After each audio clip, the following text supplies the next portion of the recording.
Come, get cozy now and listen. Let your breathing become slow and your body feel heavy and soft. Let's take a quiet, gentle journey in our minds to the banks of a great sleeping river, king of streams, that the native people loved and respected long, long ago. In their gentle fancy, they believed this wide, deep river began not in a lake or a mountain, but in a secret, hidden spring, a spring of eternal youth, bubbling up with clear, cool water from the very heart of the earth itself. The water was so pure and so full of life that it gave the river its gentle, powerful flow. The high mountains that stood guard around the river were not a prison, but a peaceful, quiet home. A home for the voices of the north wind and for the soft whispers of the summer rain.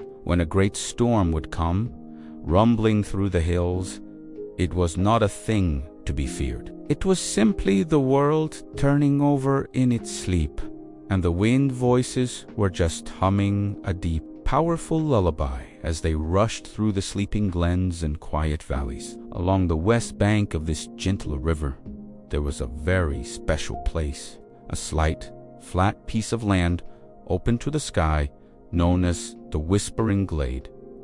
This was a sacred place for the native people, a place of quiet preparation and soft, respectful listening. Before they went on long, important journeys to hunt for food in the deep woods, to fish in the sparkling, sun-dappled water, or to travel to new and distant lands, they would come here.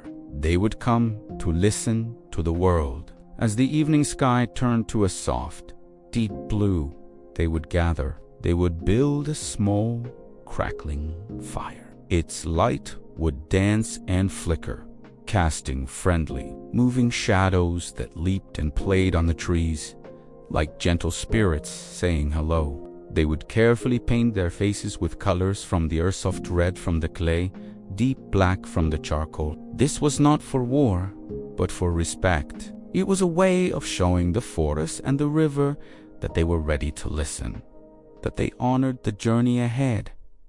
And then they would begin, not a dance of frenzy, but a slow, rhythmic, circling step. Their feet touched the earth softly, in time with the beating of their own hearts. They would chant, not loud shouts, but soft, low, humming songs. These songs were requests, gentle questions sent into the night, asking the Great Spirit of the land for guidance and for safe passage. They would listen and watch, patiently, quietly. The fire would pop and crackle softly. The river would gurgle and flow, and they would wait, their eyes soft and their hearts open. Sometimes, after a long, quiet time, a gentle deer would step out of the forest. It would come to the river's edge to drink, its eyes soft and kind in the firelight, its ears twitching at the peaceful sounds. This was seen as a very good sign, a quiet whisper of a safe and straight path ahead. Sometimes, a great, silent owl would glide overhead, its wings making no sound at all against the starry sky. This was not a scary sign. It was a reminder to be wise, to be watchful, and to see clearly on their journey. It was the world's way of telling them to move with care and with great respect for all the living things in the wild. They took these gentle messages to heart,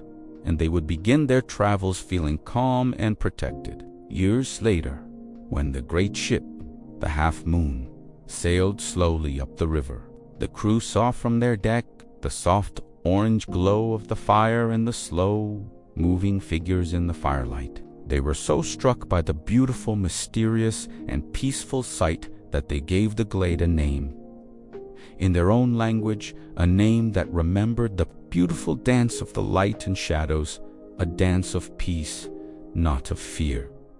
It was always a place of peace, a place where people felt connected to the rustling trees, the flowing water, and the endless starlit sky. It was a place of listening, not of shouting. A place where the only true magic was the quiet understanding between people and the vast, beautiful, natural world around them. And now, as you lie in your own soft bed, you can be in your own whispering glade.